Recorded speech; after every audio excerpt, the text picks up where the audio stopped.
Hello friends, welcome to my channel. কেমন আছেন সবাই? আশা করি ভালো আছেন। আজকে আমি আপনাদের তৈরি করে দেখাবো নরম তুলতুলে ঝরঝরে রসালো চুষি পিঠা। চুষি পিঠা তো সাধারণত আমরা চালের গুঁড়ি দিয়ে করে থাকি, সুজি দিয়ে করে থাকি, বাট আজ আমি আপনাদের মুড়ি দিয়ে এই চুষি পিঠাটি তৈরি করে দেখাবো। একদমই অন্যরকমভাবে বানিয়ে দেখাবো, খেতে ভীষণই ভালো লাগে।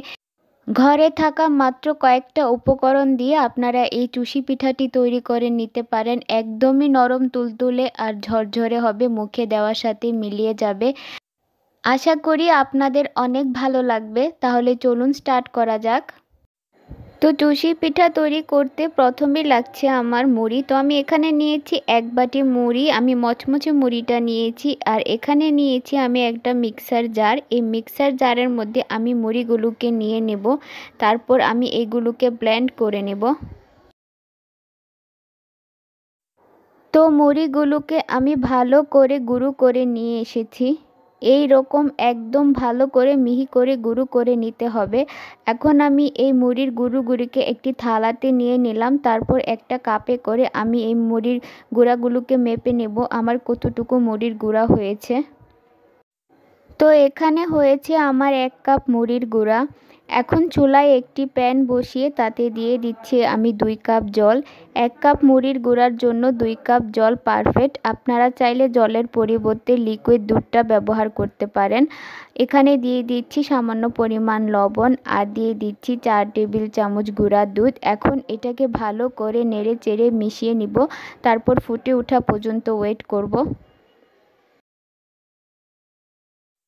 দুধটা খুব সুন্দরভাবে ফুটে উঠেছে। এবার যে মুড়িটা আমি গুঁড়ো করে রেখেছিলাম এটা একটু একটু করে দিয়ে দিব আর মেশাতে থাকবো। আমি একেবারে দেব না, অল্প অল্প করে দেব আর মেশাতে থাকবো। অনবরত নেড়ে চেড়ে এটাকে মিশিয়ে নিতে হবে, তা না হলে দলা পেকে যাবে। তো আমরা রুটি তৈরি করার জন্য যেই রকম ডো তৈরি করি, এখানে ঠিক সেই রকম একটা ডো তৈরি করে নিতে হবে।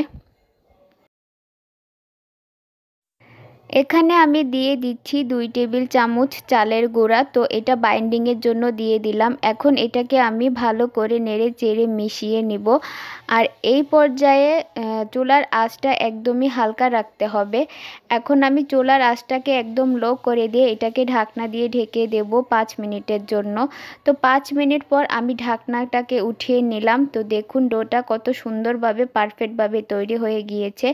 এখন আমি এই ডোটাকে একটা থালায় নিয়ে নেব আর হালকা ঠান্ডা করে নেব। পুরোপুরি ঠান্ডা করা যাবে না, হালকা ঠান্ডা করে নিতে হবে। তো আমি এভাবে হাত দিয়ে একটু ছড়িয়ে দিচ্ছি, তাহলে এটা তাড়াতাড়ি ঠান্ডা হয়ে যাবে। এই দিকে মুড়ির ডোটা হালকা করে ঠান্ডা হয়ে গিয়েছে। এইখানে আমি নিয়েছি সামান্য পরিমাণ ঘি। এখন ঘিটাকে দিয়ে আমি ভালো করে মেখে নেব। আপনাদের কাছে যদি ঘিয়ের ফ্লেভারটা ভালো না লাগে তাহলে আপনারা তেল দিয়েও মেখে নিতে পারেন। এইবার খুব ভালো করে এটাকে আমি মসৃণ করে মেখে নেব।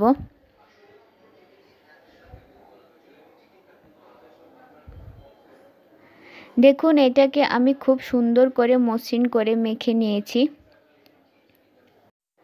এইবার এইখানে রুটি বেলার যে পিঁড়ি হয় সেটা নিয়ে নিলাম আর তার পাশে নিয়েছি একটা থালা। এর মধ্যে দিয়ে দিচ্ছি কিছুটা পরিমাণ চালের গুঁড়ি। আপনাদের কাছে যদি চালের গুঁড়ি না থাকে তাহলে আপনারা ময়দা দিতে পারেন। যে ডোটা আমি বানিয়ে রেখেছিলাম তার থেকে কিছুটা পরিমাণ ডো এভাবে হাতে নিয়ে তারপর এটাকে ডোলে আমি লম্বা করে দিচ্ছি, এতে করে চুষি পিঠাগুলো বানাতে আমার সুবিধা হবে। এইবার এইখান থেকে অল্প করে নিয়ে নিব, খুবই সামান্য, খুব বেশি বড় করব না। এইভাবে হাত দিয়ে ঘষে চুষি পিঠাগুলো তৈরি করে নেব।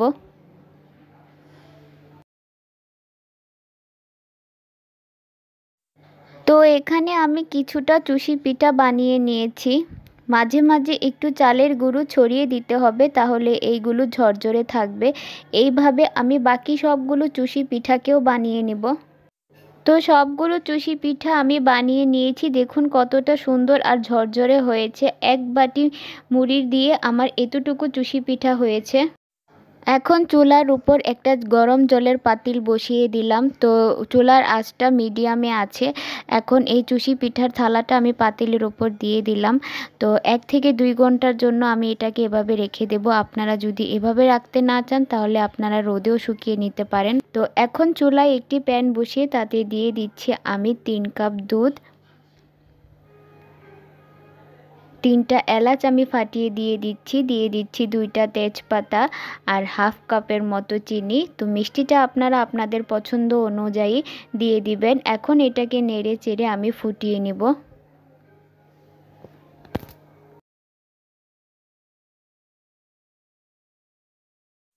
দুধটা এখানে ফুটে উঠেছে। এখন এটাকে আমি কিছুটা কমিয়ে নিব। এখানে আমি 3 কাপ দুধ দিয়েছিলাম, এটাকে কমিয়ে আমি 2 কাপের মতো করে নেব। তো এটাকে আমি সাইডে একটা চুলায় রেখে দিলাম। এটা ঘন হতে থাক, ততক্ষণে আমি চুষি পিঠাগুলোকে ভেজে নেব। তো চুষি পিঠাগুলো আমি চুলা থেকে নামিয়ে নিয়েছি। তো আমি 2 ঘন্টার মতো এই চুষি পিঠাগুলোকে পাতিলের উপর রেখেছিলাম। এখন চুলায় একটি কড়াই বসিয়ে তাতে দিয়ে দিচ্ছি সয়াবিন তেল। তেলটা গরম হয়ে আসলে আমি এর মধ্যে কিছুটা চুষি পিঠা দিয়ে দিলাম। তারপর হালকা হাতে এগুলোকে নেড়ে চেড়ে ভেজে নিচ্ছি। দেওয়ার কয়েক সেকেন্ডের মধ্যেই দেখবেন এগুলো ভাজা হয়ে যাবে। এগুলোকে লালচে কালার করে ভাজা যাবে না, কিছুটা ভাজা হয়ে গেলে এগুলোকে নামিয়ে নিতে হবে। তো আমার ভাজা হয়ে গিয়েছে, আমি এগুলোকে নামিয়ে নিচ্ছি।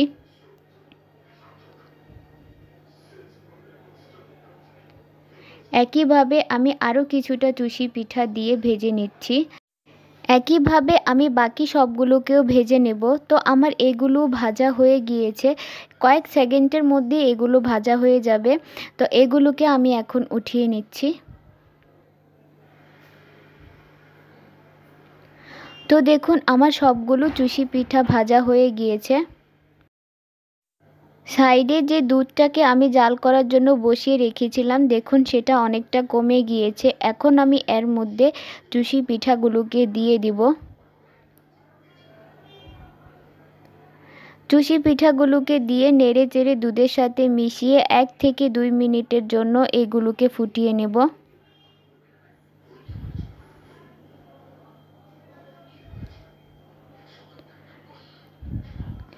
1 থেকে 2 মিনিট হয়ে গিয়েছে। এখন এটাকে ঢাকনা দিয়ে 3 মিনিট জাল করে নেব। তো আমি 3 মিনিট পর এটাকে চুলা থেকে নামিয়ে নিয়ে চলে আসলাম। দেখুন চুষি পিঠাগুলো কতটা সুন্দর হয়েছে দেখতে, একটাও ভেঙে যায়নি। তো মুড়ি দিয়ে চুষি পিঠা আমার একদমই রেডি হয়ে গিয়েছে। এইভাবে বানিয়ে না থাকলে অবশ্যই একবার বানিয়ে ট্রাই করবেন, খেতে ভীষণই ভালো লাগে। আর দেখতে কতটা সুন্দর হয়েছে দেখুন, ভাবতেই পারবেন না এটা খেতে যে এতটা মজার হয়ে থাকে। তো আমার আজকের এই মুড়ি দিয়ে চুষি পিঠা রেসিপিটি আপনাদের কেমন লেগেছে অবশ্যই আমাকে কমেন্ট বক্সে জানাবেন। যদি আমার এই ভিডিওটি ভালো লাগে ভিডিওতে একটি লাইক দিবেন। আমার চ্যানেলে নতুন হয়ে থাকলে চ্যানেলটি সাবস্ক্রাইব করে আমার পাশে থাকবেন। আজকে এই পর্যন্তই, সবাই ভালো থাকবেন, সুস্থ থাকবেন।